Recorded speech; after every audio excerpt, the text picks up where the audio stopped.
Информирајте се и искористете го правото на глас на референдумот. Вратата на Европската Унија е отворена, но вие сте тие кои одлучувате дали ќе ја искористите оваа можност.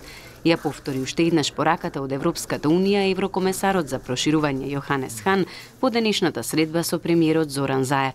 Неколку пати повтори дека секој глас е важен и дека граѓаните треба добро да се информираат, да излезат и да го остварат своето право на глас, при тоа одлучувајќи за, како што рече, европската иднина на земјава.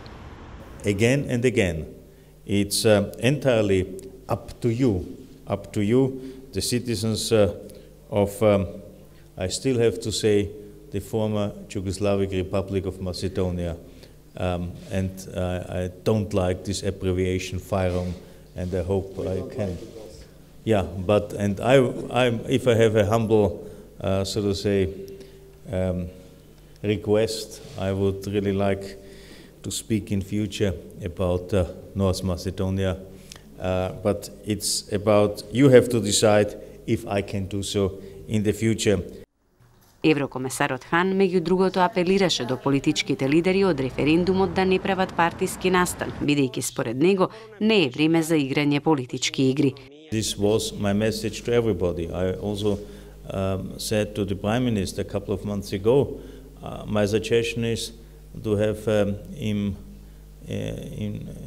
partisan platform for those who are in favor of the referendum and the outcome of the referendum.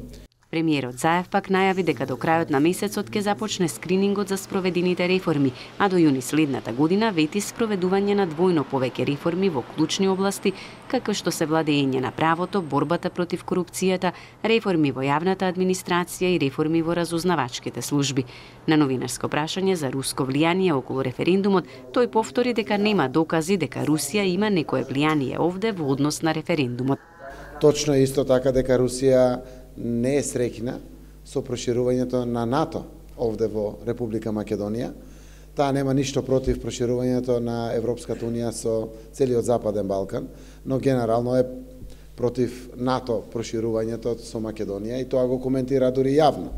Јас само уште еднаш ќе кажам, нема алтернатива за граѓаните на Република Македонија од целосното интегрирање во НАТО и Европската Унија. Еврокомесарот Хан најави дека идната недела ќе има важен состанок во Брисел, со кој ќе почне скринингот и, како што рече, ќе се означи почетокот на подготвителните преговори со земјата за влез во Европската Унија.